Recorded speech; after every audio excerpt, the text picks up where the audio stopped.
want to touch on the Juwan Howard incident. This happened today. Michigan was playing Wisconsin. Wisconsin was up.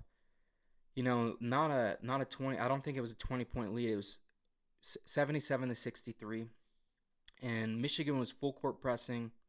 Wisconsin called the timeout, and Juwan Howard kind of took offense to this. And when they go to handshake after the game, the Wisconsin coach, he you could tell Juwan Howard wasn't really interested in shaking hands, but the Wisconsin coach shook his hand and then kind of grabbed him by the side with his left hand. And then this got Juwan Howard fired up. Obviously, I have no clue what was said in these interactions. We can just kind of go off the tape as far as what we saw. But this fired Juwan Howard up. He was pointing his finger in his face. And then, the Wisconsin coach kind of pulled back. And then this is when everybody's kind of in the space. And, Juwan Howard kind of continued to push forward. Like it looked like kind of a group of, three or so Wisconsin coaches. And you saw Juwan Howard throw, what looks like they made it seem like it was a punch, but it was an open hand, basically a slap to the top of the head of one of the Wisconsin coaches, and then he pulled it back, and he pulled it back with as a fist. So they kind of made it out to be like as if he threw a punch because of the way he brought it back. And there's a lot of takes going on the internet right now. I think, obviously I don't think I don't think it's in the right for you to hit, an opposing coach. I feel like as far as the game goes, like if you're Michigan, don't be down by so much if you're gonna have a problem with the team calling a timeout late in the game, especially if you're still full court pressing, trying to come back into the game. It's Wisconsin's job to try to not to let you, no matter how much time's left on the board, you play to win the game. And, you can't be mad at your opponent for beating you. Like, you're going to be mad that you lost the game, but ultimately you control the situation, you control the game. And, if you're not in the position to lose the game, then you don't have to be pissed off and then, lose it after the game. And I think a lot of people are kind of, they're going one way or the other. They're saying Juwan Howard should be fired completely or maybe suspended. And, I don't know if this is something necessarily to fire him for.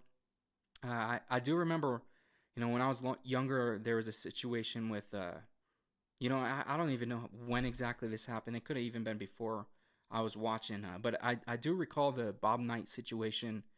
He got a technical like during the middle of a game, and he literally grabbed a chair and just chucked it, like he chucked it onto the court. They threw him out of the game and everything, and I don't believe that he was fired for an instance like that. Obviously they're different situations, but you also don't see like head coaches of college, especially like big college programs, like getting in these situations. So it's it's unfortunate. Like he definitely shouldn't have been thrown, a slap, a punch, whatever you want to call it. I think it's just a slap, but he shouldn't have done it. But I think like, if you want to get your point across, you don't need to fire him. There can be some disciplinary action. Maybe it's a fine, a suspension. I don't know. I don't know what the president should be for, how long of a suspension he should have. But, I think that's fair. You still allow him to coach the team. He's still the coach. And, on one hand, like, the players probably like that. They probably want to rally with their coach when, he's showing that he's not only willing to go to bat for his team, he's willing to fight other coaches for his team. So, if I'm a player, I respect the hell out of my coach for that. I don't want him to get fired over a situation like that. You might not want to see it, but also I don't think it's justified to fire him over it. I think, give him a proper suspension, whatever the fair amount of games is, and then let him continue to coach. And let's kind of see. I know he hasn't been there for too long, but you know, I want to see. I have heard that you know, some say that this isn't like his first, you know, incident. Basically it's his first incident like striking someone. But you know, give him give him a punishment, but outright firing someone for a mistake, I think you got to give him another chance.